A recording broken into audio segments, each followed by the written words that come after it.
الحمد لله وكفى والسلام على عباده الذين اصطفى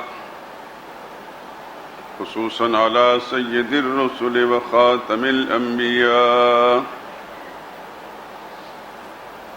وعلى آله المجتبى وأصحابه الأتقياء. أما بعد فإن خير الحديث كتاب الله وخير الهدي هدي محمد صلى الله عليه وسلم وشر الأمور محدثاتها وكل محدثة بدعة وكل بدعة ضلالة وكل ضلالة في النار. أعوذ بالله من الشيطان الرجيم. بسم الله الرحمن الرحيم. قل يا أيها الناس إن كنتم في شك من ديني فلا أعبد الذين تعبدون من دون الله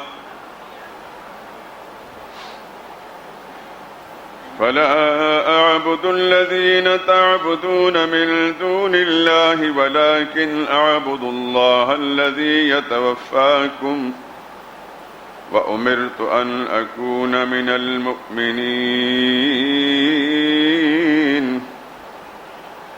وأن أقم وجهك للدين حنيفا ولا تكونن من المشركين ولا تدع من دون الله ما لا ينفعك ولا يضرك فإن فعلت فإنك إذا من الظالمين. وإن يمسسك الله بضر فلا كاشف له إلا هو وإن يردك بخير فلا راد لفضله يصيب به من يشاء من عباده وهو الغفور الرحيم.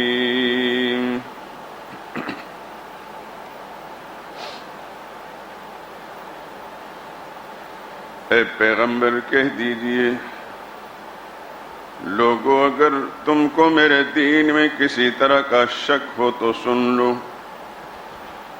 جن لوگوں کو تم اللہ کے سوا پکارتے ہو میں ان کو نہیں پکارتا بلکہ میں اللہ ہی کی بندگی کرتا ہوں جو تمہاری روحیں قبض کر لیتا ہے اور مجھے یہی حکم ہوا ہے کہ ایمان والوں میں رہوں.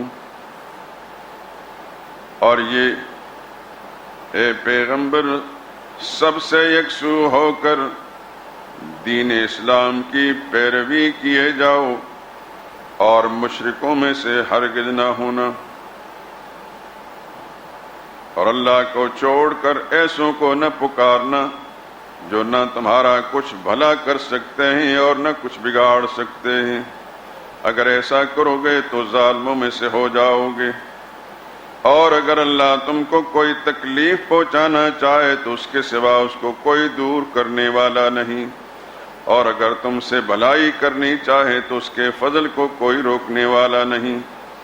وہ اپنے بندوں میں سے جسے چاہتا ہے فائدہ پہنچاتا ہے اور وہ بخشنے والا مہربان ہے. سبحان ربک رب العزت عما یصفون وسلام علی المرسلین والحمد للہ رب العالمین. خداوندہ شہنشاہ زمین و آسمان تو ہے. خداوندہ شہنشاہ زمین و آسمان تو ہے شاہد ذرہ ذرہ خالق کون و مکان تو ہے.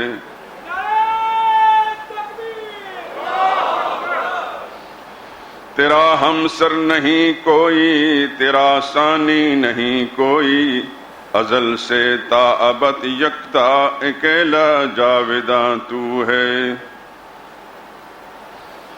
نہ کوئی عیب ہے تجھ میں نہ کوئی نقص ہے تجھ میں کہ ہر خوبی ہے جس کی ذات میں وہ بے گماں تو ہے۔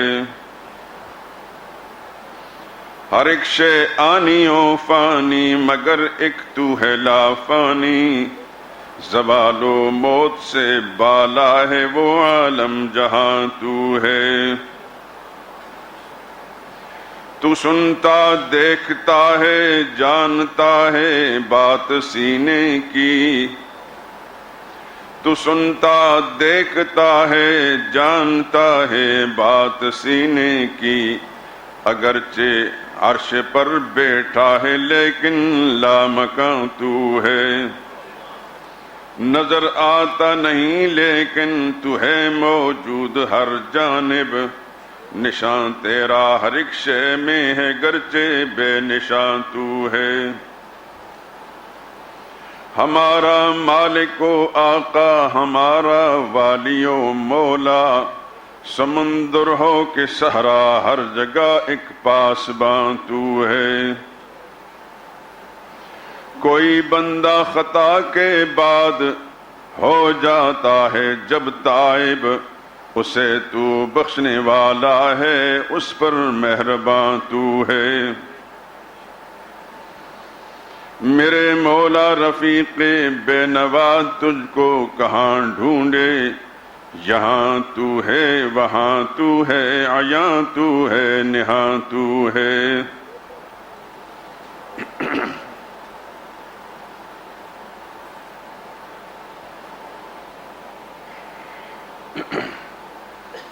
بزرگان محترم، برادران عزیز،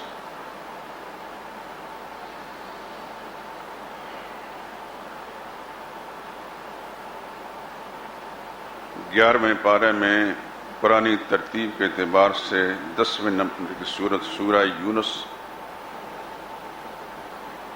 اس کی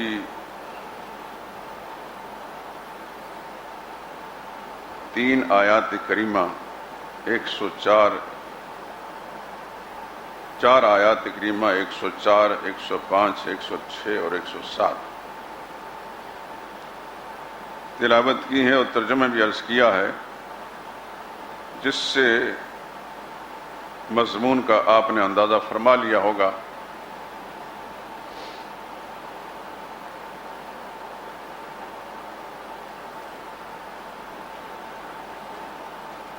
میرے دوستوں اور بزرگوں،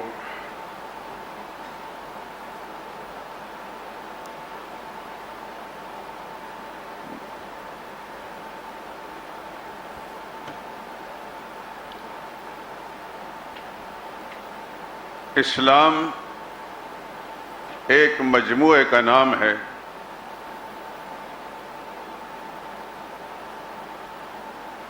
عقائد، عبادات،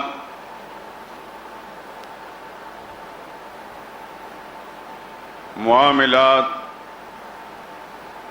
معاشرت اور اخلاقیات، اس مجموعے کا نام اسلام ہے۔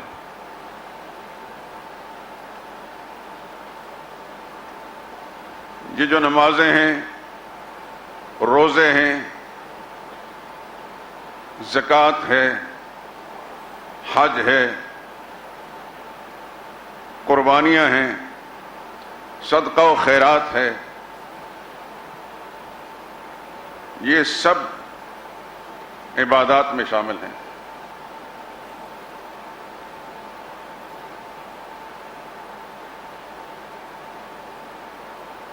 جتنے بھی انسان باہمی معاملات کرتے ہیں، آپ اچھی طرح سمجھتے ہیں، ان کو تفصیل میں جانے کا وقت نہیں ہے۔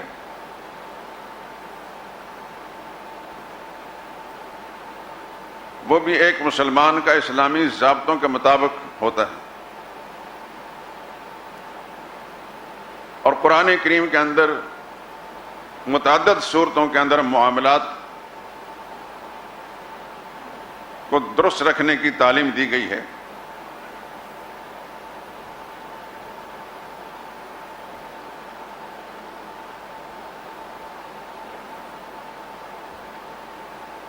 اس طرح معاشرت ہے کہ اس دنیا میں کس طرح زندگی گزارنی ہے، اپنے رشتہ داروں کے ساتھ کیسا سلوک کرنا ہے، اپنے گھر والوں کے ساتھ کیسا سلوک کرنا ہے، اپنے محلہ داروں اور پڑوسیوں کے ساتھ کیسے رہن سہن رکھنا ہے، یہ ساری تعلیمات اسلام میں موجود ہیں۔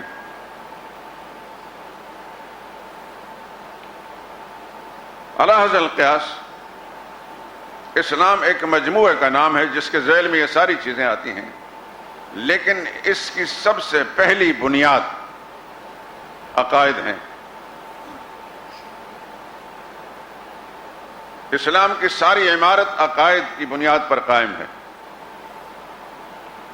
آپ سمجھتے ہیں کہ کوئی بلڈنگ، کوئی عمارت بنانے سے پہلے اس کی بنیاد کو مضبوط کیا جاتا ہے۔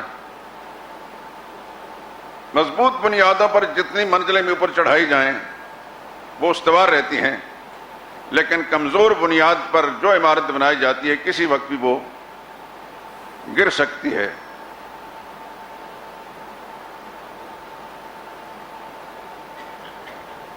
عقیدے کو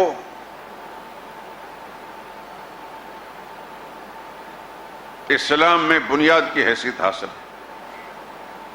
عقیدہ درست ہے، نمازیں درست، روزے درست، تلاوت درست، تراویح کی نماز صحیح، صدقہ و خیرات درست، حج اور عمرہ درست، قربانیاں درست، عقیدہ خراب، یہ سب بیکار۔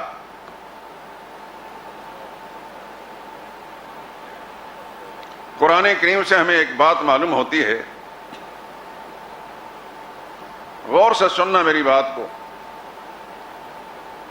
اس دفعہ اللہ پاک نے رمضان کا موقع دے دیا، یہ اللہ کی بڑی عنایت و مہربانی ہے۔ یہ دعا کریں کہ رب العالمین پورے رمضان میں ہمیں اس طرح ہی فرصت اور مہلت اور ہمت دے، روزہ رکھنے کی بھی اور دیگر عبادات کی بھی، اور یہ بات جو میں کہہ رہا ہوں اس کو کہنے اور سننے کی بھی۔ کون جانتا ہے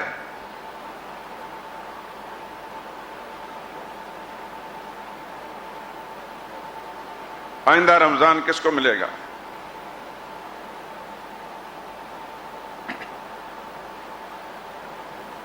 جو موقع رب العالمین نے دیا ہے اس کو غنیمت جانتے ہوئے اس سے فائدہ اٹھائیں میرے دوستو۔ مجھے یاد پڑتا ہے کہ یہ 44 سال کے اندر یہ 44واں رمضان ہے جس میں اللہ کی توفیق سے یہی عقیدے کا مسئلہ بیان کرتا ہوں۔ یہ میرا ایک اخلاقی فرض ہے اور آپ کا مجھ پر قرض ہے۔ اس میں خیانت کروں تو آپ کا مجرم خدا کا بھی مجرم ہوں، لیکن اگر میں دیانت کے ساتھ اللہ کی کتاب کی روشنی میں یہ بات پہنچا رہا ہوں تو پھر اس کو قبول کرنا، سمجھنا، اس پر عمل کرنا آپ کا فرض ہے، اور اس بات کو، اس پیغام کو آگے پہنچانا بھی آپ کا فرض ہے۔ قرآن کریم سے ہمیں یہ بات معلوم ہوتی ہے، 10ویں پارے میں سورہ توبہ، اس کی ایک آیت سے یہ بات معلوم ہوتی ہے کہ مکہ کے مشرکین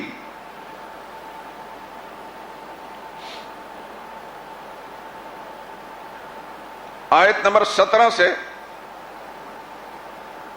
آیت نمبر 19 تک سورہ توبہ کی دیکھ لینا۔ مکہ کے رہنے والے جنہوں نے خانہ کعبہ کی تعمیر کی تھی اور ان کو یہ شرف بھی حاصل تھا کہ اسی سرزمین کے باسی تھے جو خدا کی زمین کا سب سے مقدس ٹکڑا ہے، وہ مسجد جس میں ایک نماز، ایک عام آدمی ایک نماز پڑھتا ہے 27 لاکھ نمازوں کا ثواب ملتا ہے، اور با جماعت پڑھیں 1 لاکھ نماز کا ثواب ملتا ہے، اور با جماعت پڑھیں تو 27 لاکھ نمازوں کا ثواب ملتا ہے۔ جبکہ آپ اپنی مسجد کے اندر پڑھتے ہیں، محلے کی مسجد پڑھتے ہیں تو 1 نماز کا ثواب ملتا ہے۔ انہوں نے وہ مسجد بنائی تھی جو ام المساجد ہے، تمام مسجدوں کی ماں ہے اور جڑ ہے، مسئلہ یہ ہے، سرور کائنات صلی اللہ علیہ وسلم کا ارشاد ہے کہ جو مسلمان اللہ کی رضا کے لیے مسجد بناتا ہے اللہ اس کے لیے جنت میں ایک محل تعمیر کرتے ہیں۔ یہ قانون ہے آپ کے لیے بھی ہے، میرے لیے بھی، اور ہر انسان کے لیے جس کو خدا توفیق دے۔ اس کے لیے یہ ضروری نہیں کہ پوری مسجد مکمل کرے تو تب یہ ثواب ملے گا، اگر 1 روپیہ بھی کسی نے اخلاص کے ساتھ شامل کیا تب بھی اس کے لیے اللہ تعالیٰ نے یہ اجر رکھا ہے۔ دنیا کے کسی خطے میں اللہ کی رضا کے لیے مسجد بن رہی ہے، وہاں آپ 1 مٹھی ریت دے دیں تب بھی اللہ نے آپ کے لیے وہی اجر رکھا ہے۔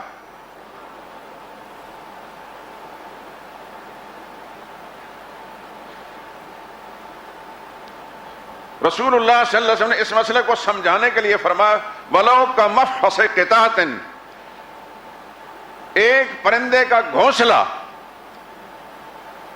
جتنا ہوتا ہے، جس سائز کا ہوتا ہے، اگر کسی مسلمان نے اس سائز کی مسجد بنائی، اس سائز کی مسجد میں انسان پیر بھی نہیں رکھ سکتا، لیکن نبی کریم صلی اللہ علیہ وسلم کا سمجھانے اور کا منشا یہ ہے کہ کم سے کم بھی اگر کسی نے اپنا حصہ ڈالا ہے مسجد کی تعمیر میں، اللہ اس کے لیے وہی مقام عطا فرمائیں گے جنت کے اندر۔ تو علماء نے ایک بڑے نقطہ لکھا، وہ نقطہ میں سمجھانا چاہتا ہوں۔ من بنا مسجدن، جس نے بنائی مسجد، مسجدن کی 2 زبریں، اس کو تنوین کہتے ہیں۔ اس تنوین کا قانون یہ لکھا ہے ہمارے علمی کتابوں کے اندر جو مدارس میں پڑھائی جاتی ہیں، یہ تنوین کبھی تحقیر کے لیے ہوتی ہے، یعنی کسی چیز کی حقارت بیان کرنے، اس کے چھوٹا پن کو بیان کرنے کے لیے، کبھی اس کی تعظیم کے لیے ہوتی ہے، کبھی اس کی تقلیل کے لیے ہوتی ہے، قلت بتانے کے لیے، اور کبھی اس کی تکثیر کے لیے ہوتی ہے، اس کی کثرت بتانے کے لیے۔ ایک ہی چیز میں اللہ تعالیٰ نے مختلف شکلیں رکھی ہیں۔ علماء کو اللہ جزائے خیر دے کہ انہوں نے غوطہ زن ہو کر ان چیزوں کے اندر یہ نقطے نکالے۔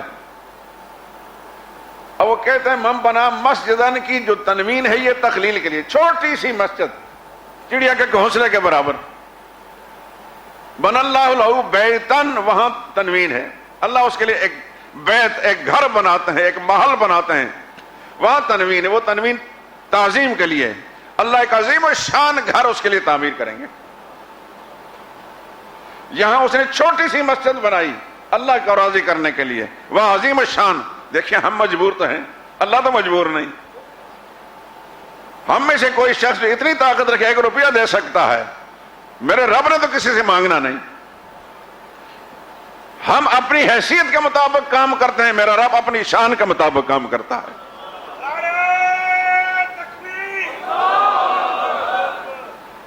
اب مسئلہ سمجھیں، رسول اللہ نے فرمایا کہ جس نے ایک چھوٹی سی مسجد بنائی اللہ اس کے لیے جنت میں عظیم محل بناتے ہیں۔ قریش مکہ نے وہ مسجد بنائی تھی جو ساری دنیا کی مسجد کی ماں ہے اور جڑ ہے، اور اتراتے تھے، کہتے تھے کہ ہم جیسا کون ہے خوش نصیب دنیا میں جو اتنا عظیم کام کر سکے۔ واقعہ یہ ہے کہ اس حد تک تو بات درست ہے۔ پھر اللہ کے گھر میں آنے والے مہمانوں کو وہ پانی بھی پلاتے تھے، گرمی کے موسم کے اندر ستو پلایا کرتے تھے۔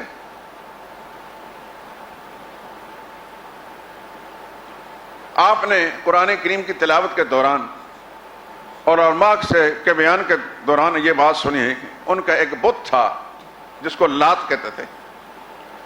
یہ بت پتھر نہیں تھا، ایک آدمی کا نام تھا لات۔ وہ جب اس کے ساتھ لوگوں کو عقیدت تھی، مر گیا تو اس کے یاد کو تازہ رکھنے کے لیے بت بنا لیا گیا۔ لات کو لات کیوں کہتے؟ کانا یلت السویق، وہ ستو گھول گھول کر لوگوں کو پلایا کرتا تھا۔ اس کی وجہ سے قریش مکہ کی نظروں کے اندر بڑی عزت تھی اور باہر سے آنے والوں کی نظروں میں اس کا بڑا مقام تھا۔ جس طرح آپ کے زمانے کے اندر کوئی نیک بندہ ہو، اللہ کا ولی ہو، تو ہر انسان کے ذہن کے اندر اس کی عظمت کا ایک تصور ہوتا ہے۔ وہ ایک ولی اللہ تھا اپنے زمانے کا، مر گیا تو اس کی یاد کو قائم رکھنے کے لیے بت بنا لیا گیا۔ اس زمانے میں کیمرے نہیں تھے، ورنہ فوٹو بنا کر تصویریں لٹکا دیتے اپنے گھروں کے اندر۔ جتنے بھی بت تھے سب انسانوں کے تھے، جتنے بھی بت تھے، یہ ذہن میں رکھنا، جتنے بھی بت بنائے گئے بت پرستوں نے وہ سب انسانوں کے تھے اور مقدس انسانوں کے تھے۔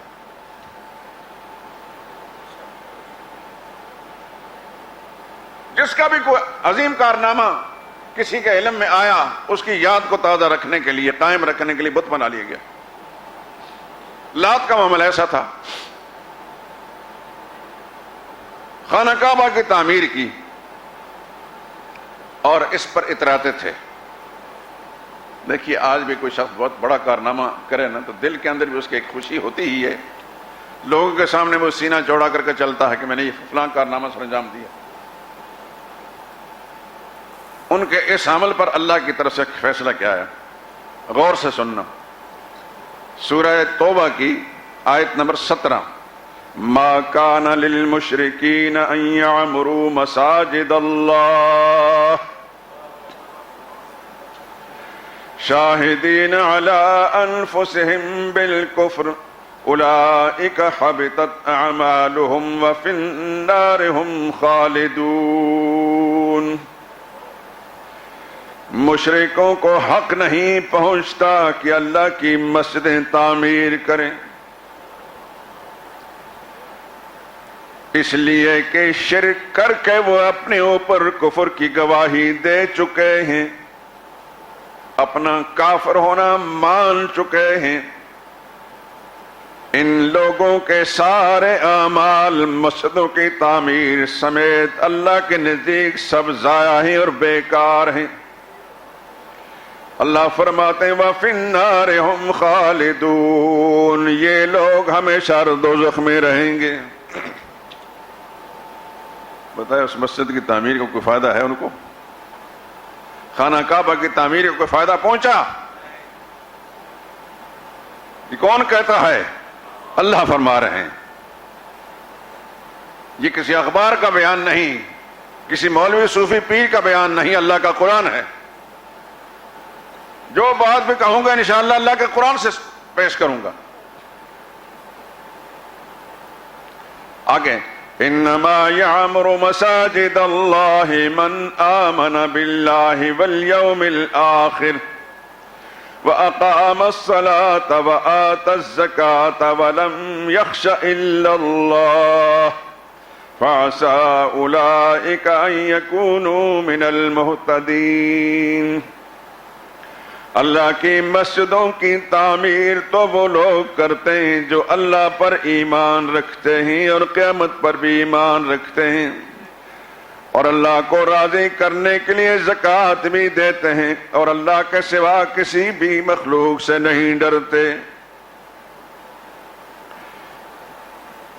اللہ فرماتے ہیں یہی لوگ امید ہے کہ ہدایت یافتہ لوگوں میں داخل ہوں گے۔ پھر آگے مشرکین کو پھر مخاطب اجعلتم سقایۃ الحاج وعمارۃ المسجد الحرام کمن آمن باللہ، اے مکہ کے مشرکو کیا تم نے حاجیوں کو پانی پلانا اور مسجد حرام کی تعمیر کرنے والے عمل کو اتنا بڑا عمل سمجھ رکھا ہے؟ تمہارے مقابلے میں ایک میرے نبی کا ساتھی صرف اللہ پر ایمان رکھتا ہے، تم نے حاجیوں کو پانی پلایا، مسجد حرام کی تعمیر کی، تمہارے مقابلے میں میرے نبی کے ساتھی نے اللہ کی توحید کو قبول کیا۔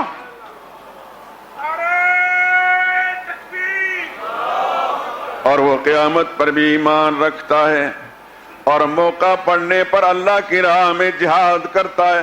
اللہ نے عرش عظیم سے اعلان کروا فرمایا لا یستوون عند اللہ، تمہارا وہ عمل میرے نبی کے ساتھیوں کا یہ عمل دونوں اللہ کے نزدیک برابر نہیں ہو سکتے۔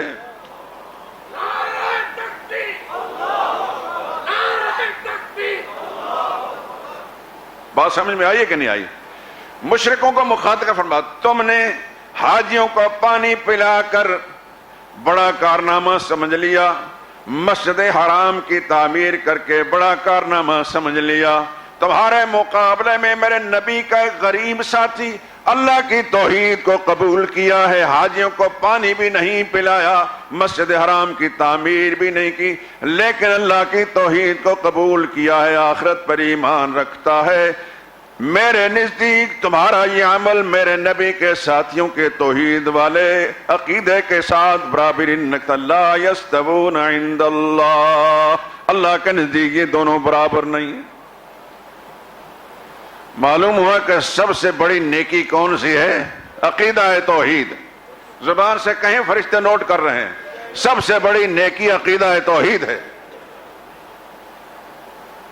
دنیا میں اعمال میں بیت اللہ کی تعمیر سے بڑا کوئی عمل نہیں ہو سکتا، لیکن اللہ نے اعلان کر دیا کہ میرے نزدیک اس عمل کی کوئی قیمت نہیں عقیدے کے بغیر۔ عقیدہ ٹھیک ہے تو چھوٹی چھوٹی نیکیاں بھی قبول کروں گا، عقیدہ ٹھیک نہیں تو پہاڑوں جیسے اعمال بھی رد کر دوں گا۔ لا یستوون عند اللہ۔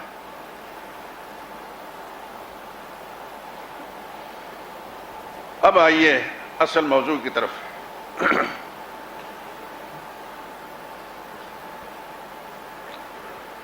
رمضان کا مہینہ ہم نے عقیدے کے بیان کے لیے مخصوص رکھا ہے، اور خوش نصیب لوگ عقیدے کی اہمیت رکھنے والے لوگ اس کو بڑے دھیان سے، بڑے اطمینان کے ساتھ، بڑے شوق سے سنتے بھی ہیں، اور اپنے ایمانوں کو تازہ کرنے کے ساتھ پھر اس پیغام کو دوسروں تک پہنچاتے بھی ہیں۔ اللہ سب کی اس محنت کو قبول فرمائے۔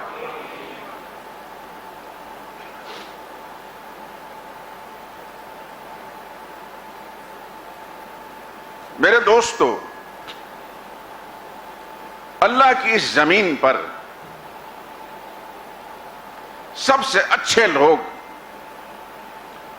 جو اللہ پاک نے پیدا فرمائے وہ کون ہیں؟ سب سے افضل انسان کون ہے؟ انبیاء کرام علیہ السلام۔ نبیوں سے بڑھ کر تو کوئی بھی نہیں۔ یا اس میں کوئی شک ہے؟ پہلے اس بات کو صاف کر لیجئے کہ نبی سے بڑھ کر اللہ کی مخلوق میں سے کوئی نہیں۔ نبی اتنے اونچے ہوتے ہیں کہ نبی کی ایک پل کی مجلس یا ایک پل کی ایمان کی حالت میں زیارت، ایک پل کا دیدار، وہ انسان کو اتنی بلندی پر لے جاتا ہے کہ ہزاروں شیخ عبد القادر جیلانی اور مجد الفسانی اور خواجہ معین الدین اجمیری جیسے انسان اس کے گرد پا تک نہیں پہنچ سکتے۔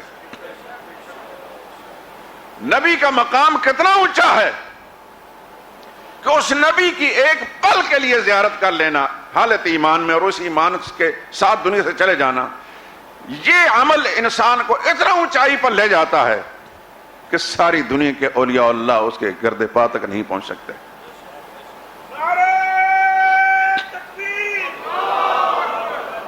تو معلوم ہوا کہ نبی سب سے اعلیٰ مخلوق ہیں۔ یہ بتائیں کہ نبی اعلیٰ مخلوق ہیں اس لیے کہ ان کی شکلیں بہت زیادہ خوبصورت تھیں، یا ان کے قد کاٹ بہت بڑے بڑے تھے، یا جسمانی قوت بہت زیادہ تھی، یا بڑے بڑے مالدار تھے، یا صاحب اقتدار تھے؟ ان باتوں میں سے کوئی بات ایسی نہیں۔ نبی بحیثیت نبی کا، اس کا جو حسن ہے، جو اس کی خوبصورتی ہے، اس میں تو کوئی شک اور شبہ کی بات نہیں، اس میں تو کوئی ماں کا لال اس کا ہمسر نہیں ہو سکتا۔ لیکن بحیثیت انسان کے یہ دوسری جتنی چیزیں میں نے ذکر کی ہیں نبیوں میں موجود نہیں تھی۔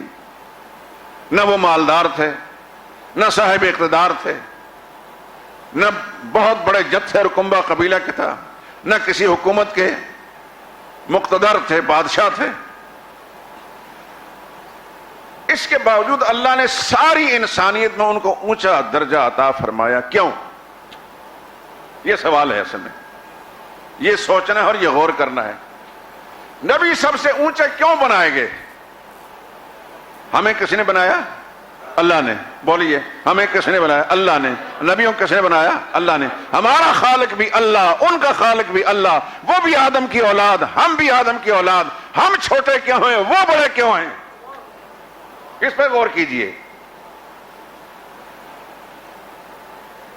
ایک آسان سے مثال سے بات سمجھاتا ہوں۔ ہم اس پاکستان میں رہنے والے پاکستانی ہیں، جو اس ملک کا وزیر اعظم ہے وہ بھی پاکستانی ہے، جو صدر ہے وہ بھی پاکستانی ہے، جو آرمی چیف ہے وہ بھی پاکستانی ہے، جو چیف جسٹس ہے وہ بھی پاکستانی ہے، جو وزراء اور گورنر ہے وہ بھی پاکستانی ہیں۔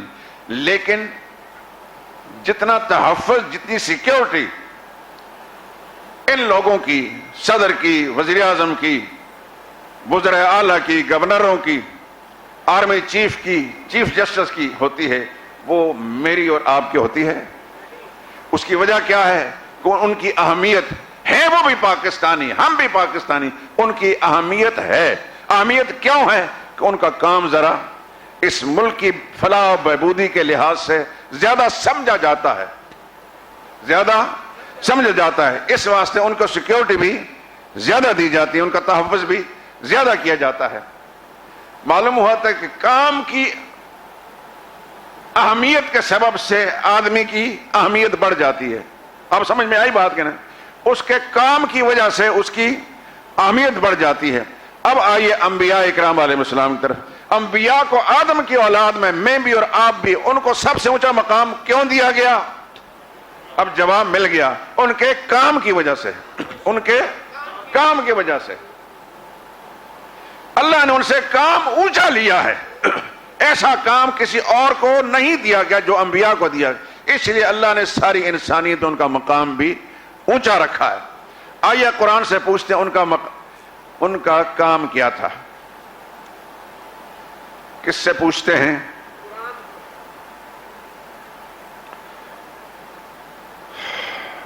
سورہ انبیاء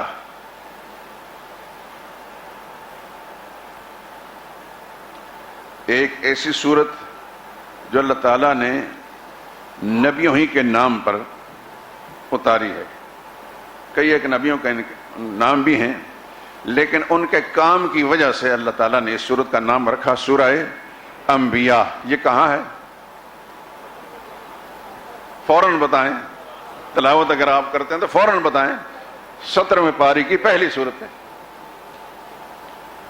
مجھ سے پوچھیں کہ انشاءاللہ میں فوراً ہر سورت بتاؤں گا۔ یہ نہیں کہ میں کوئی بہت خوبیوں والا آدمی ہوں، لیکن قرآن کریم کے ساتھ تعلق مسلسل رہتا ہے۔ الحمدللہ العظیم کوئی دن ایسا نہیں ہوتا کہ قرآن کریم تلاوت نہ کروں۔ تو آپ مسلسل تلاوت کریں گے تو آپ کو ہر سورت کا مقام پتہ چل جائے گا، فلاں سورت فلاں جگہ کے اندر، حتیٰ کہ یہاں تک پتہ چلے گا کہ یہ آیت جو کسی نے پڑھی ہے یہ آیت کے سورت کے اندر ہے۔ اللہ کی مہربانی سے ہم حافظ قرآن نہ ہونے کے باوجود بھی قرآن کریم کی آیتوں کے بارے میں اندازہ ہمیں ہو جاتا ہے کہ یہ فلاں سورت کی آیت ہے، کہ جس چیز سے انسان زیادہ تعلق رکھتا ہے تو پھر اس کے ساتھ مناسبت پیدا ہو جاتی ہے۔ آئیے اس بات طرف کہ انبیاء کو اونچا مقام کیوں دیا گیا؟ ان کا کام اونچا ہے، انبیاء کا کام اونچا ہے۔ انبیاء کا کام کیا ہے یہ اللہ سے پوچھتے ہیں۔ اللہ سے ہم کہاں پوچھ سکتے ہیں؟ اللہ کی کتاب کے اندر سورہ انبیاء کی آیت نمبر 25، سورہ انبیاء کی آیت نمبر 25، آیتیں یاد رکھنا۔ وَمَا أَرْسَلْنَا مِن قَبْلِكَ مِن رَّسُولٍ إِلَّا نُوحِي إِلَيْهِ أَنَّهُ لَا إِلَٰهَ إِلَّا أَنَا فَاعْبُدُونِ۔ اللہ فرماتے ہیں میرے حبیب جو پیغمبر بھی ہم نے آپ سے پہلے بھیجے، کسی تخصیص نہیں، جتنے پیغمبر بھی ہم نے آپ سے پہلے بھیجے ان کی طرف یہی پیغام بھیجا تھا۔ کیا تھا؟ انہو لا الہ الا انا، پیغام یہ تھا کہ لوگوں کو جا کر یہ بتا دو کہ میرے سوا کوئی اور الہ نہیں، میرے سوا کوئی اور الہ نہیں۔ بس یہ پیغام تھا۔ اس پیغام کی اللہ کے نزدیک اتنی عظمت تھی، اہمیت تھی، اس کو بیان کرنے والے لوگ بھی آدمی کی اولاد میں سب سے اونچے مرتبے پر پہنچا دیے۔ میرے دوستو دوسری بات یہ بتائیں یہ جتنے نبی بھی دنیا میں گزرے ہیں 25 نبیوں کے نام ہیں قرآن میں، اس سے زیادہ نہیں، باقی اجمالاً ہے۔ علماء سے کیا سنا ہے کہ نبی کتنے دنیا میں تشریف لائے؟ 1 لاکھ کم و بیش 24,000، 1.25 لاکھ نبی، 1.25 لاکھ نبی دنیا میں آئے۔ ان سب کے بارے میں اللہ فرماتے ہیں کہ ان کی طرف یہی پیغام بھیجا تھا کہ اللہ کے سوا کوئی اور الہ نہیں، یہ مسئلہ لوگوں کے سامنے بیان کرو، یہ پیغام پہنچاؤ لوگوں کو کہ اللہ کے سوا کوئی اور الہ نہیں۔ یہ بتائیے کہ دنیا میں جتنے نبی آئے بہت سکھ سے رہے، بڑے اطمینان کے ساتھ زندگی گزاری انہوں نے، سارے لوگ ان کے ہاتھ چومتے تھے، ان کو سلوٹ مارتے تھے۔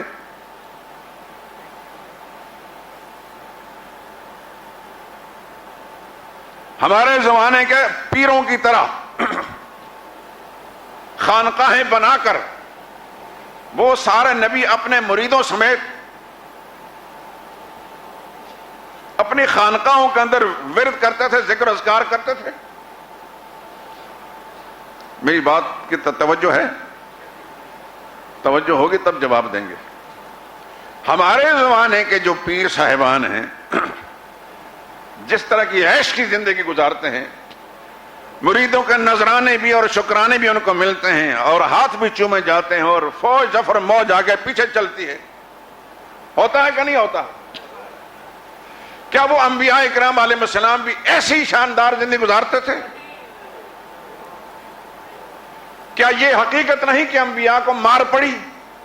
اس کا جواب دیں گے آپ؟ نبیوں کو مار پڑی کہ نہیں پڑی؟ نبی کو شہید کیا گیا کہ نہیں کیا گیا؟ یہ بتائیے، نبی مجرم تھے؟ نبی نے کوئی جرم کیا تھا؟ آئیے اپنے آقا حضرت محمد مصطفیٰ صلی اللہ علیہ وسلم کی طرف دیکھتے ہیں۔ وہ تو اجمالی بات تھی۔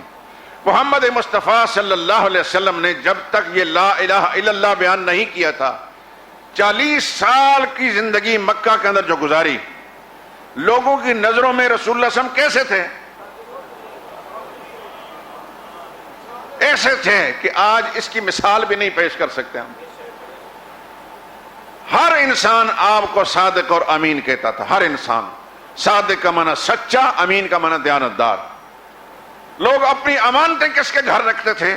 رسول اللہ صلی اللہ علیہ وسلم کے گھر رکھتے تھے۔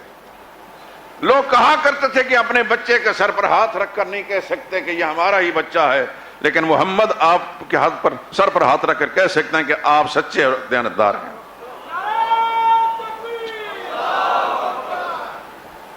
40 سال تک پوری قوم کا یہ مزاج رہا، یہ سوچ رہی۔ اب جب لا الہ الا اللہ بیان کرنے کا ٹائم آیا، اللہ کی طرف سے نبوت ملی، تو رسول اللہ نے سب کو اکٹھا کیا۔ یہ مسئلہ اگرچہ آپ مختلف زاویوں سے پہلے سن چکے ہیں، لیکن میں یہ تمہیدی طور پر گفتگو کر رہا ہوں آگے اپنے مضمون کی طرف پہنچنے کے لیے، اس لیے کہ ہر دفعہ نئے آدمی بھی ہوتے ہیں۔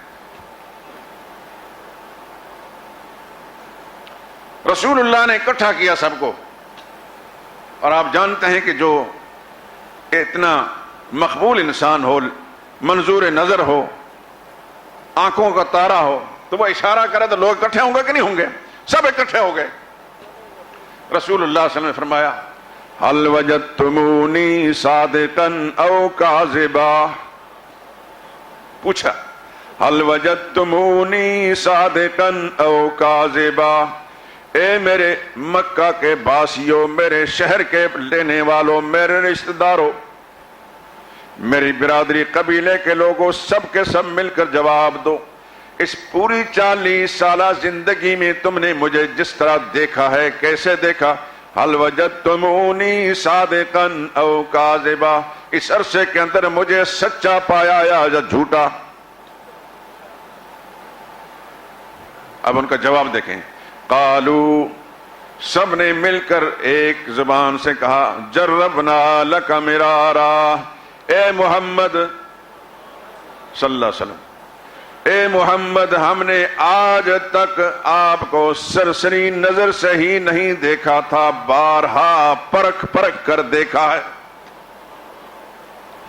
جانچ جانچ کر دیکھا ہے، جربنا لک، ہم نے آپ کے معاملے میں کئی بار تجربے کیے ہیں، فما وجدنا فیک الا صدقا، ہر بار ہم نے سوائے سچائی کے آپ کے اندر اور کچھ نہیں دیکھا۔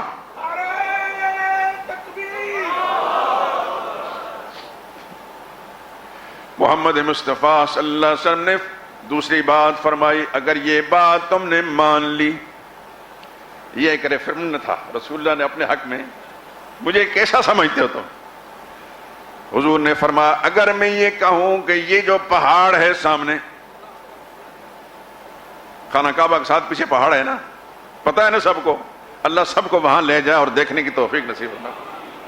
رمضان کی مقدس گھڑیاں جہاں جو دعائیں مانگیں گے انشاءاللہ ضرور قبول کریں گے، اللہ سب کو میرے سمیت بار بار وہاں لے جائے اور ہمارا جانا قبول فرمائے۔ میں اگر یہ کہوں اس پہاڑ کے پیچھے تمہارا دشمن چھپا بیٹھا ہے اور تم پر حملہ کرنا چاہتا ہے، حالانکہ تم نے دیکھا نہیں، تمہیں یہ بھی معلوم نہیں کہ ہمارا کوئی دشمن ہے، لیکن میں یہ کہوں کہ تمہارا دشمن چھپا بیٹھا ہے حملہ کرنے کے لیے، مانو گے کہ نہیں مانو گے؟ کہنے لگے اگرچہ ہمیں معلوم نہیں کہ کوئی ہمارا دشمن ہے اور دشمن کو دیکھا بھی نہیں، لیکن آپ کی زبان سے اگر یہ بات نکلتی ہے فوراً مان جائیں گے۔ رسول اللہ نے فرمایا اب تیسری بات بھی مان لو۔ تیسری بات بھی، قولوا لا الہ الا اللہ، کیا فرمایا؟ قولوا لا الہ الا اللہ، یہ بھی بات زبان سے کہہ دو، دل سے مان لو کہ اللہ کے سوا کوئی اور الہ نہیں۔ یہ تمہید تھی، وہ دو باتیں اس بات کو منوانے کے لیے۔ تفلحو، یہ بات اگر تم مان جاؤ گے، میں اعلان کرتا ہوں تم سب کے سب بچ جاؤ گے، کامیاب ہو جاؤ گے۔ اتنی بات کہنی تھی، اللہ اکبر۔ سارے کے سارے مشرکین مکہ کے رہنے والے، رسول اللہ کے رشتہ دار بھی،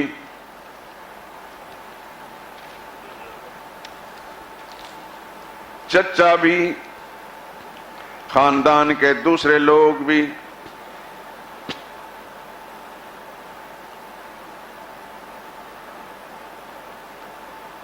بگڑ گئے۔ قرآن کریم کی ایک سورت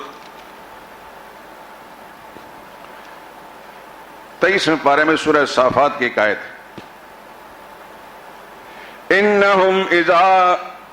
انہم کانوا اذا قیل لہم لا الہ الا اللہ یستکبرون، ان لوگوں کا یہ حال تھا کہ جب ان کے سامنے یہ بات کہی جاتی کہ اللہ کے سوا کوئی اور الہ نہیں تو اسی وقت بگڑ جاتے تھے، اسی وقت بگڑ جاتے تھے۔ کیا کہتے تھے؟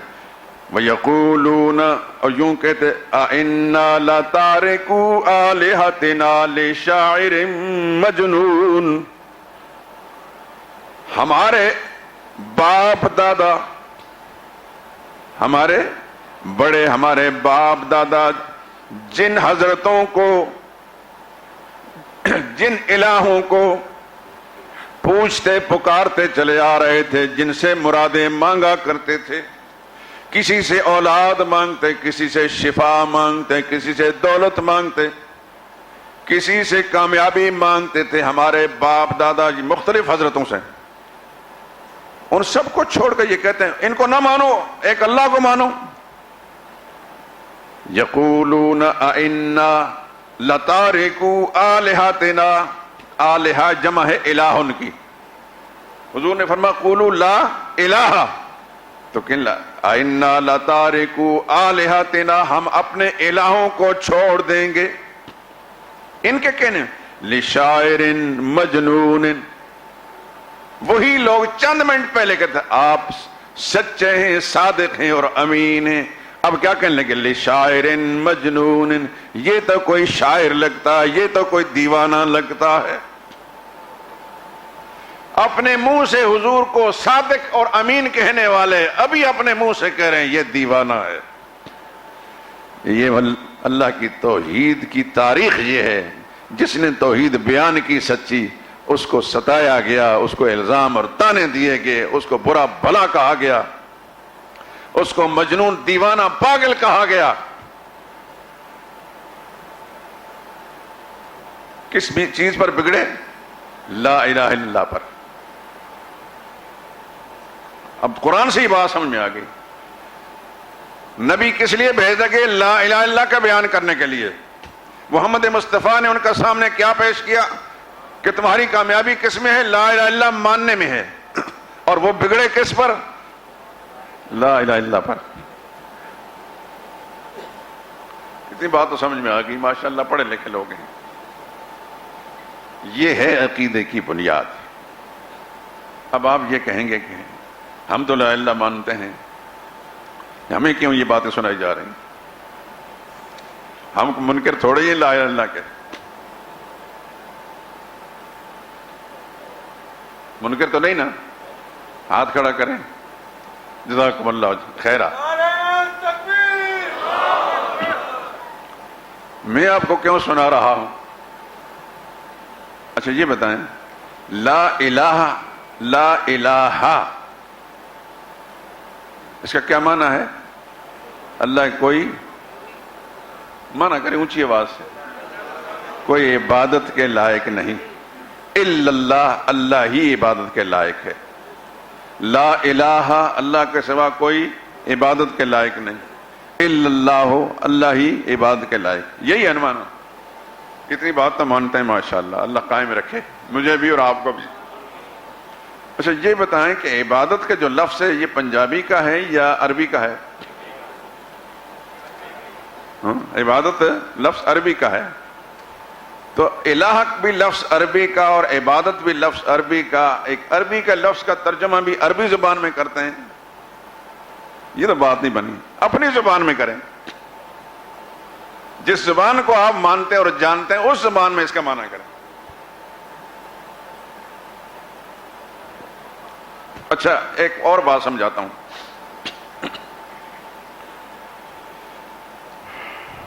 نماز عبادت ہے، مانتے ہیں؟ ماشاءاللہ اسی کے لیے بیٹھے ہیں۔ نماز کی کتنی حالتیں ہیں؟ 4، قیام، رکوع، سجدہ اور قاعدہ۔ کتنی حالتیں ہیں؟ 4، یاد رکھنا، قیام ہے، رکوع ہے، سجدہ ہے اور قاعدہ ہے۔ قاعدے میں جب آپ بیٹھتے ہیں تو تشہد پڑھتے ہیں کہ نہیں پڑھتے؟ دھیان سے میری بات کا جواب دیں، کیونکہ میں آپ کو سمجھانا چاہتا ہوں۔ سب سے پہلے کیا پڑھتے ہیں؟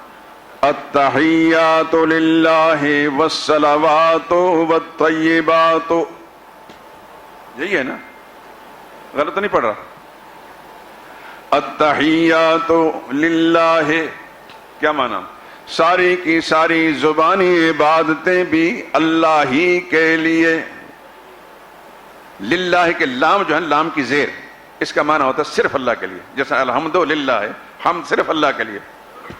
التحیات للہ، زبانی باتیں صرف اللہ کے لیے، والصلوات، بدنی باتیں بھی صرف اللہ کے لیے، والطیبات، مالی باتیں بھی صرف اللہ کے لیے، ہے نا؟ اب یہ بتائیں زبانی باتیں کیا ہوتی ہیں؟ کبھی غور کیا؟ زبانی باتیں کیا ہوتی ہیں؟ اللہ کی حمد، اللہ کی ثنا، اللہ کی تعریف، سبحان اللہ، الحمدللہ، لا الہ الا اللہ، اللہ اکبر، جتنے بھی اللہ کی کبریائی اور بڑائی کے اعلان ہیں، یہ سب زبانی باتیں۔ والصلوات، بدنی باتیں، بدنی باتیں کیا کیا ہیں؟ نماز بدنی عبادت، یعنی جس میں بدن استعمال ہوتا ہے، روزہ بدنی عبادت، بدن استعمال ہو رہا ہے، تکلیف کس کو ہو رہی ہے؟ بدن کو۔ طواف بدنی عبادت، اعتکاف بدنی عبادت، یہ ساری بدنی باتیں ہیں۔ والطیبات اور مالی باتیں، مالی باتیں کی زکوٰۃ مدنی عبادت، مالی عبادت، صدقہ و خیرات مالی عبادت، قربانی مالی عبادت۔ حج کے اندر جمع ہو جاتے دونوں چیزیں، مال بھی اور بدن بھی، وہاں مال بھی خرچ ہوتا ہے، بدن بھی۔ تو آپ نے اعلان کیا نماز کے اندر کہ ساری بدنی باتیں، ساری مالی باتیں، ساری زبانی باتیں کس کے لیے؟ اللہ کے لیے۔ اب نماز کے اندر جب کھڑے ہوتے ہیں آپ ہاتھ باندھ کر قیام کی حالت میں، اور عقیدہ یہ ہے کہ اللہ کے سوا کوئی عبادت کے لائق نہیں، تو گویا اس ضمن میں آپ یہ اعلان کرتے ہیں کہ ہاتھ باندھ کر کھڑے ہونے کے لائق بھی اللہ کے سوا کوئی اور نہیں۔ کیا لوگ مخلوق کے سامنے ہاتھ باندھ کر کھڑے ہوتے ہیں کہ نہیں ہوتے؟ انکار نہیں ہو سکتا۔ یہاں تو افسروں کے سامنے بھی ہاتھ باندھ کر کھڑے ہو جاتے ہیں۔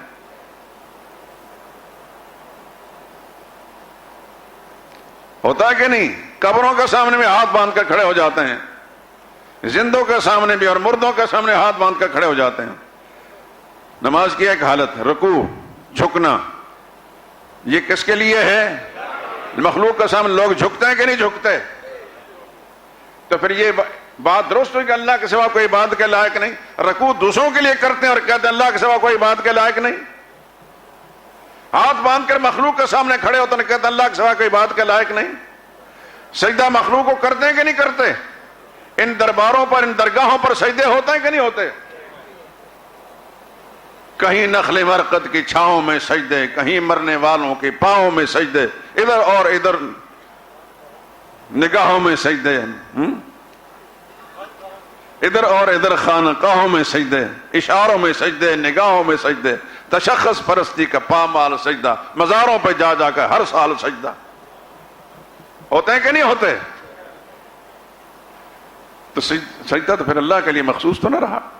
جب کہتے ہیں اللہ کے سوا کوئی عبادت کے لائق نہیں، تو پھر اللہ کے سوا کسی اور کو سجدہ بھی نہیں ہونا چاہیے، اللہ کے سوا کسی کو رکوع بھی ہونا چاہیے، اللہ کے سوا کسی حمد و ثنا بھی نہیں ہونا چاہیے، کسی گن بھی نہیں گانے چاہیے۔ یہ زمین کس نے بنائی ہے؟ کس نے بنائی ہے؟ آپ کو کس نے بنایا ہے؟ آپ کو زندگی کس نے دی ہے؟ آپ کو سانس کس نے دی ہے؟ آپ کو صحت کس نے دی ہے؟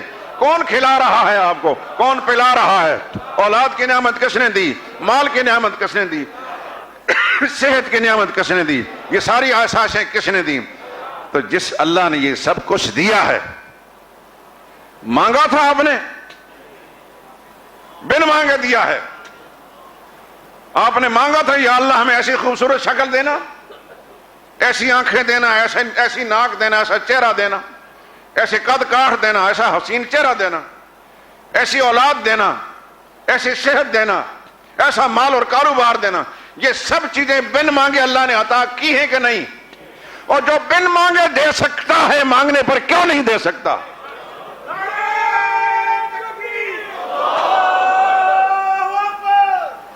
اللہ اکبر کا معنی یہ ہے اللہ سب سے بڑا اللہ ہی ہے اور کوئی نہیں۔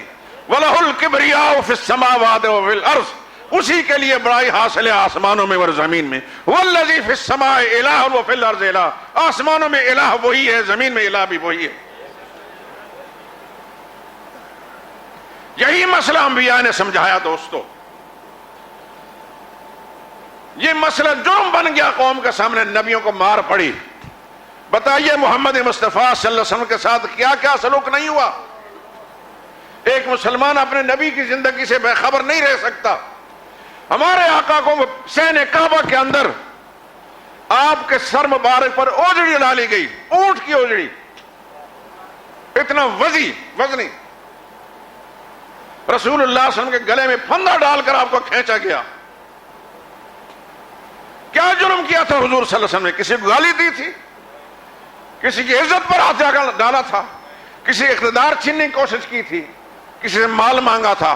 کچھ بھی نہیں مانگا تھا، جرم یہی تھا لا الہ الا اللہ۔ میرے دوستو، جس مسئلے کو سمجھانے کے لیے آپ کے آقا محمد مصطفیٰ نے مار کھائی ہے، اس مسئلے کو اگر آپ نہیں مانیں گے، نہیں سمجھیں گے، کل قیامت میں رسول اللہ کی شفاعت کے حقدار نہیں ہو سکتے۔ یہ حدیث بھی ساتھ ہی سنا دیتا ہوں۔ سرور کائنات صلی اللہ علیہ وسلم نے ارشاد فرمایا، میرے پاس خدا کا فرشتے آئے اور انہیں پیشکش کی اللہ کی طرف سے کہ جا کر میرے نبی کو محمد کو یہ بتا دو، یا تو نصف امت، آدھی امت بلا حساب کتاب جنت میں چلی جائے، یا یہ قبول کر لو اور نصف امت کا حساب لوں گا، لیکن اس میں بولنے کی اجازت نہیں ہوگی۔ آدھی امت بلا حساب کتاب جنت میں بھیج دوں گا، کچھ نہیں پوچھوں گا، اور آدھی کا حساب لوں گا، آپ سے آپ کی کوئی بات نہیں مانوں گا، یا تو یہ لے لو تو یا یہ شفاعت کا حق لے لو۔ تو حضور نے فرمایا فاخترت الشفاعہ، میں نے پہلی بات قبول نہیں کی، میں نے شفاعت کا حق لے لیا۔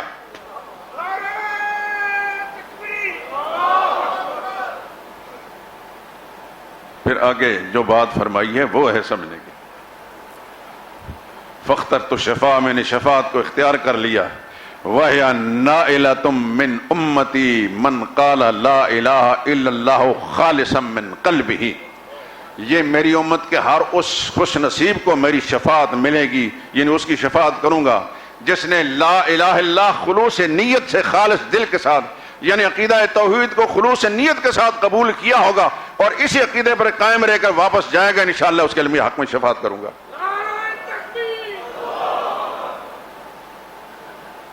یہ یاد رکھیں، کان کھول کر سن لیں میرے دوستو، روئے زمین میں جہاں بھی کسی صاحب علم سے جا کر پوچھیں، بشرطے کہ صاحب علم ہو، جاہل نہ ہو، کتاب و سنت کا اس کو پتہ ہو، تو اس سے پوچھیں گے، میری بات تصدیق کرے گا۔ رسول اللہ صلی اللہ علیہ وسلم کی شفاعت صرف موحد کو نصیب ہوگی، صرف موحد کو نصیب ہوگی، توحید والوں کو نصیب ہوگی، کسی مشرک انسان کو رسول اللہ کی شفاعت نصیب نہیں ہوگی۔ ایک رائی کے دانے کے برابر بھی کسی نے شرک کیا ہوگا، نہ اللہ اس کے حق میں شفاعت قبول کریں گے، نہ رسول اللہ شفاعت فرمائیں گے۔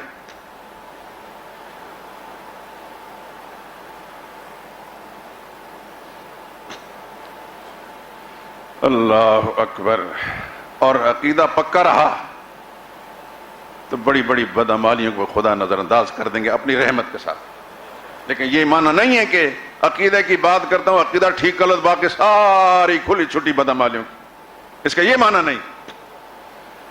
اب وہ حدیث بھی سن لیں، ان اللہ سیخلص رجلا من امتی علی رؤوس الخلائق، کل محشر کے میدان میں میری امت کے ایک نوجوان کو الگ کر کے کھڑا کیا جائے گا، ساری دنیا کے سامنے کھڑا کیا جائے گا۔ فَيُنْشَرُ عَلَيْهِ 99 سِجِلًّا، اتنا بڑا گناہگار انسان ہوگا کہ اس کے گناہوں کی فہرستیں اس کے سامنے پھیلا دی جائیں گی۔ كُلُّ سِجِلٍّ مِثْلُ مد البصر، ہر دفتر، ہر فہرست اتنی لمبی ہوگی جتنی حد نگاہ ہوتی ہے، اتنی لمبی۔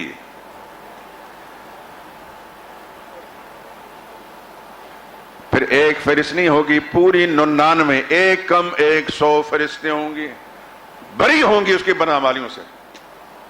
اللہ پوچھیں گے اتنکر من ھذا شیئا، میرے بندے یہ جو کچھ بھی تو دیکھ رہا ہے ان میں سے کوئی ایسا عمل تیرے ذمے فرشتوں نے لگا دیا ہو جو تو نے نہیں کیا، بتاؤ۔ وہ کہے گا لا یا رب، میں کسی چیز کا انکار نہیں کر، یہ سارے میرے گناہ ہیں۔ اللہ پھر پوچھیں گے افلک عذر اظلمک کتبتی الحافظون، کہیں میرے فرشتوں نے تیرے اوپر ظلم تو نہیں کیا؟ وہ کہے گا نہیں یا اللہ، کسی نے ظلم نہیں کیا۔ اللہ پوچھیں گے افلک عذر، تیرے پاس کوئی عذر ہے؟ کیا مجبوری تھی؟ وہ کہے یا اللہ کوئی مجبوری نہیں، میری بدعمالیاں، میری بداختیاں۔ ابن ماجہ میں ایک روایت ہے الک عندک حسنۃ، تیرے پاس کوئی نیکی بھی ہے؟ وہ کہے یا اللہ میرے پاس نیکی کوئی نہیں۔ جب یہ کہیں گے میرے پاس نیکی نہیں، اللہ فرمان بلا ان لک عندنا حسنۃ، میرے گناہگار بندے تیری ایک نیکی میرے پاس موجود ہے جو تمہیں معلوم نہیں۔ اللہ فرشتوں کو بھی کہیں گے، اس کو بھی کہیں گے احضر وزن کا، جاؤ تیری اس نیکی کو بھی تولا جائے گا، تیری بدعمالیوں کو بھی تولا جائے گا۔ وہ بندہ حیران ہو کر پوچھے گا یا اللہ ما هذه البطاقہ ما هذه السجلات، وہ میری مجھ نیکی کیا ہوگی؟ فتخرج بطاقۃ، ایک پرزہ نکالا جائے گا، اس پرزے پر لکھا ہو اشہد اللہ الہ الا اللہ واشہد ان محمد رسول اللہ۔ اس پرزے پر لکھا ہوگا میں گواہی دیتا ہوں کہ اللہ کے سوا کوئی اور الہ نہیں، دوسری بات یہ گواہی دیتا ہوں کہ محمد اللہ کے رسول ہیں صلی اللہ علیہ وسلم۔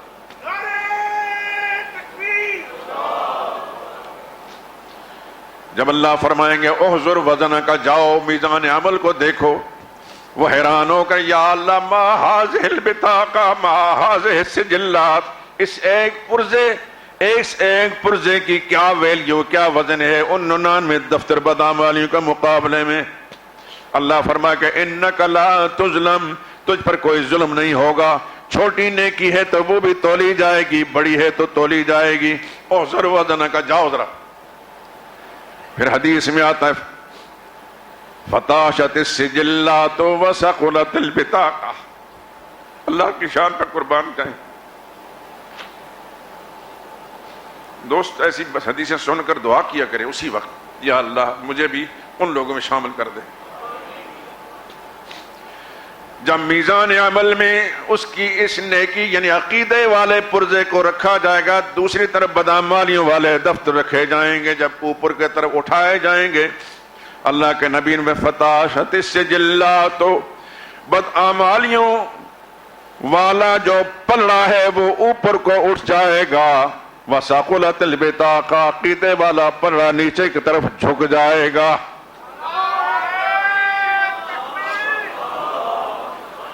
اللہ کا نبی نے فرمایا فلا یثقل مع اسم اللہ شیء، لوگوں کان کھول کر سن لو، اللہ کے نام میں اتنی بڑی برکت ہے کہ اس کے مقابلے میں کوئی چیز اتنا وزن نہیں رکھتی۔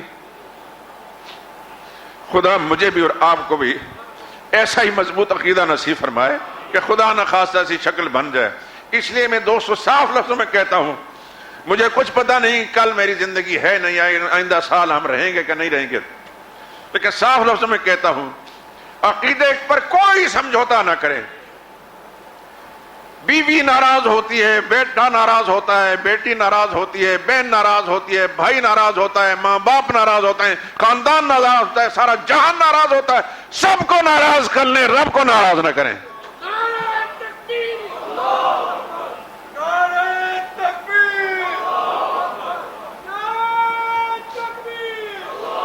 عقیدہ ایسی قیمتی چیز ہے، پہاڑوں جیسے اعمال بھی اگر ان میں شرک کی آمیزش ہوگی سب رد کر دیے جائیں گے، لیکن عقیدے کی صحت ہوگی تو وہ پہاڑوں جیسی بدعمالیاں جو ہیں ان پر بھی ذرا وزنی ہو جائے گا۔ اللہ سے دعا کریں کہ رب العالمین اپنی رحمت کے ساتھ ہمیں عقیدہ سمجھنے کی توفیق نصیب فرمائے اور اس پر قائم رہنے کی۔ یہاں سے جو بات سنیں دوستو، یہ آپ کا فرض بنتا ہے کہ اس کو گھر تک، کون ناراض ہوتا ہے کون راضی نہیں ہوتا اس کی کوئی پرواہ بھی نہ کریں۔ جس نبی کا کلمہ پڑھا ہے صلی اللہ علیہ وسلم، پڑھا ہے نا، خوشی سے پڑھا ہے لا الہ الا اللہ محمد رسول اللہ، جس نبی کا کلمہ پڑھا ہے اس نبی نے کسی کی رضا یا ناراضگی پرواہ کی تھی؟ اس نبی سے محبت ہے؟ اگر اس نبی سے محبت ہے تو پھر کسی کی رضا ناراضگی پرواہ نہ کریں۔ سب جہاں ناراض ہوتا ہے کر لیں، اپنے عقیدے کو مضبوط رکھیں اور اس پیغام کو پہنچائیں۔ دوست چھوٹ جاتے ہیں چھوٹ جائیں، روٹ جاتے ہیں تو روٹ جائیں، میرا رب نہ روٹے، کیونکہ ساری کامیابی کا دار و مدار کس کے قبضہ قدرت میں ہے؟ صرف اللہ کے قبضے میں۔ کسی کے پاس کچھ بھی نہیں، جو کچھ ہے میرے اللہ کے پاس ہے۔ بات سمجھ میں آ رہی ہے کہ نہیں آ رہی؟ ابھی تو تمہید ہے، ابھی تو عقیدے کی تفصیل نہیں آئی۔ میں وہ بات بیان کر رہا ہوں جس سے آپ کی نیکیاں بچ جائیں، آپ کے روزے ضائع نہ جائیں، آپ کی تراویحیں اور تلاوتیں ضائع نہ جائیں، آپ کی یہ بھوک پیاس محض بھوک پیاس نہ رہے، اللہ کو راضی کرنے والی رہے۔ روزے بچیں گے عقیدے کی صحت پر، نمازیں بچیں گی عقیدے کی درستگی پر، تلاوتیں اور قربانیاں اور صدقہ خیرات بچیں گے عقیدے کی درستگی پر، خدا نخواستہ عقیدہ خراب ہے سب کا سب برباد، اولئک حبطت اعمالهم وفی النار هم خالدون۔ سبحانک اللہم وبحمدک لا الہ الا انت استغفرک۔